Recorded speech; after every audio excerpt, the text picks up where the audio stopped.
ॐ अज्ञानतिमिरान्धस्य ज्ञानाञ्जनशलाकया चक्षुरुन्मिलितं येन तस्मै श्रीगुरवे नमः।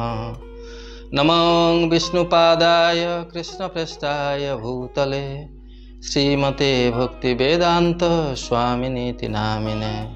नमस्ते सरस्वती देवे गौरवाणी प्रचारिणे निर्विशेष शून्यवादी पाश्चात्य देशतारिणे। अभी जो एकादशी आ रहे हैं वो एकादशी का बारे में युधिष्ठिर महाराज ने भगवान कृष्ण को पूछा।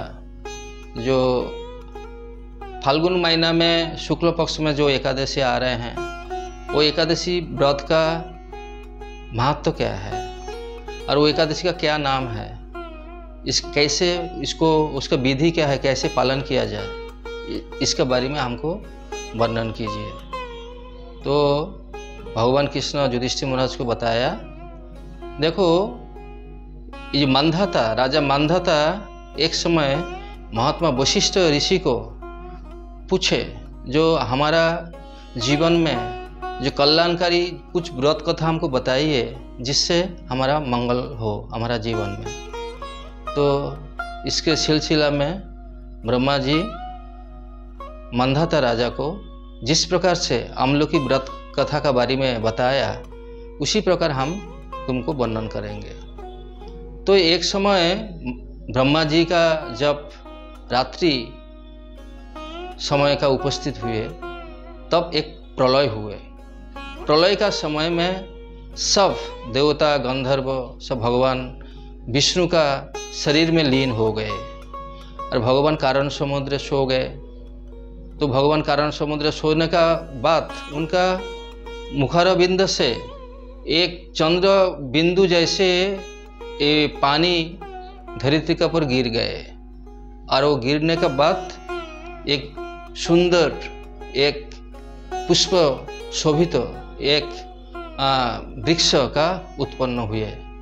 वो जो वृक्ष था वो है आमलोकी वृक्ष।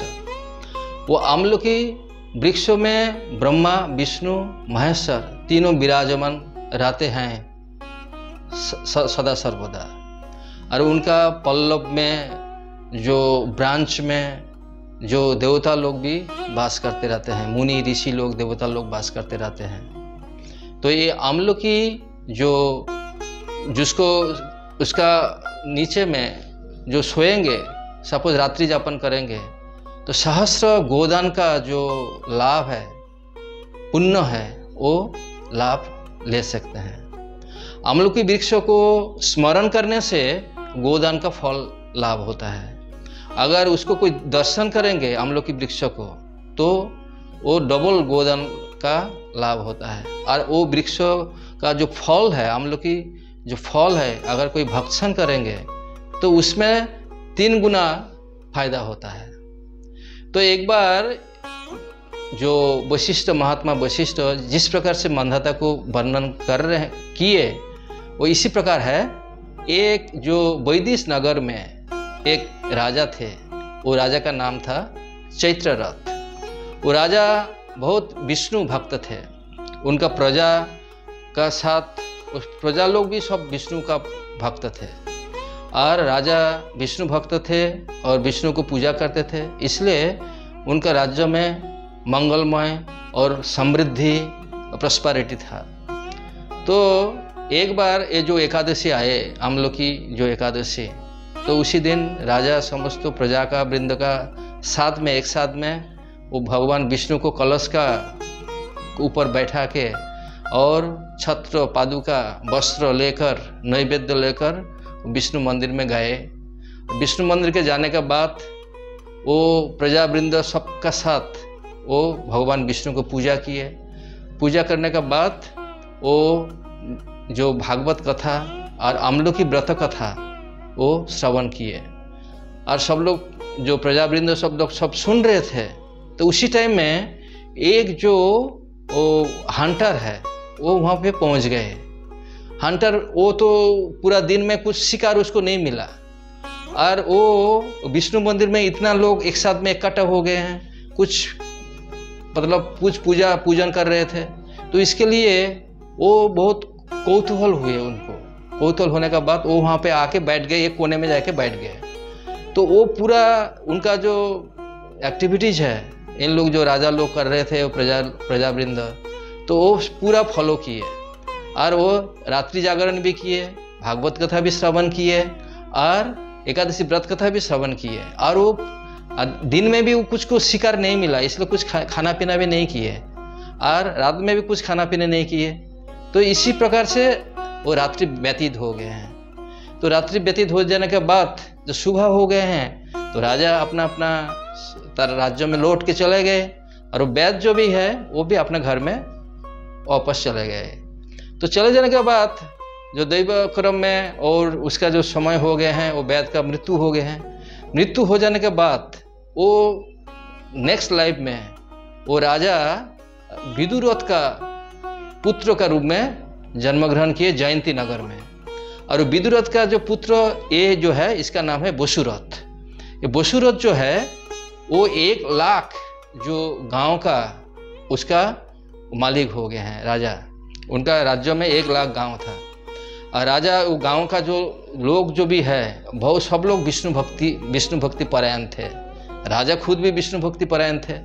और राजा जो है उनका इसी ऐसे शास्त्र में ऐसे वर्णन किए गए हैं, जो उनका जो तेज है सूरज का जैसा है उनका तेज था, उनका कांति जो है चंद्र जैसा है उसका कांति था, और उनका धरित्री माता जैसा क्षमाशील थे और विष्णु भगवान जैसे उसके पराक्रमशाली थे।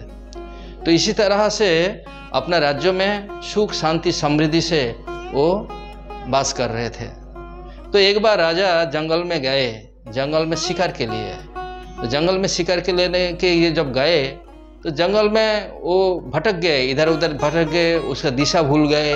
दिशा भूल जाने के बाद तो बहुत टायर्ड भी हो गए, बहुत क्लांत हो जाए जब हो गए हैं तो एक पेड़ का नीचे से विश्राम के लेने के बाद सो गए और निद्रा में आ गए। तो जब निद्रा में आ गए, वहाँ का जो पर्वतवासी जो जंगलवासी है, वो म्लेच्छ जो लोग हैं, नीच जाति है, वो लोग राजा के ऊपर अटैक किए। बोलते ये जो राजा है ये हमारा जो वंश को नाश किए हैं, हमारा सब परिवार को नाश किए हैं, उसको मारो। ये इसी तरह बोल के उसके ऊपर आक्रमण किए। वो बहुत अस्त्र शस्त्र फेंका लेकिन राजा को कुछ नहीं हुआ। वो अस्त्र शस्त्र जो है वो पुष्प का तरह उसका शरीर में लग रहा था। तो उसके बाद उनका शरीर से, राजा का शरीर से वो एक दिव्य कांति युक्ता एक रमणी वो उसका आविर्भूत हो गए हैं। आविर्भूत हो जाने के बाद ये सब म्लेच्छों को मार दिए। मार डालने के बाद तो वो जो दिव्य कांति रमणी वो अदृश्य हो गए हैं।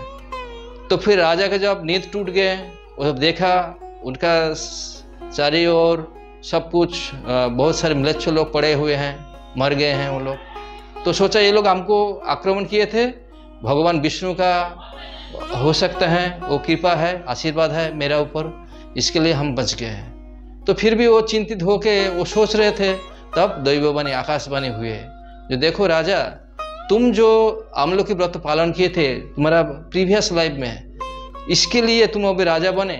और वो राजा बनने के बाद तुम्हारे ऊपर जो ये लोग आक्रमण किए म्लेच्छ लोग, तो भगवान विष्णु ने तुमको रक्षा की है। तो इसके लिए जो भगवान विष्णु का भक्त है, जो आमल की व्रत एकादशी जो पालन करते हैं, उसके सब कुछ जो डेंजर है लाइफ में उससे वो छुटकारा मिल सकते हैं। भगवान विष्णु उसका प्रति इतना प्रसन्न होते हैं, उनको प्रोटेक्ट करते रहते हैं। जैसे वो वैद्य को किए, अभी जो विदुरथ राजा का पुत्र जो वसुरथ बन गए हैं, वो हर एक प्रकार का डेंजर से भगवान विष्णु ने उसको प्रोटेक्ट किए हैं। और जितना दिन वो धरित्री पर राजत्व किए, वो इंद्रियों का समान ऐश्वर्यशाली होके वो राजत्व किए। और जो लोग एकादशी व्रत कथा सुनेंगे और एकादशी आमलों की व्रत कथा सुनने के बाद पालन भी करेंगे, तो अंतिम में उनका जब प्रयाण होगा तो भगवान विष्णु लोग धाम प्राप्त हो जाएंगे। तो आइए आप लोग सब लोग जो एकादशी आ रहे हैं शुक्ल फाल्गुन महीना में, तो ये एकादशी पालन कीजिए। और पालन करने से आप लोग अंतिम में डेफिनेटली आपको भगवान विष्णु का धाम प्राप्त होंगे। हरे कृष्ण।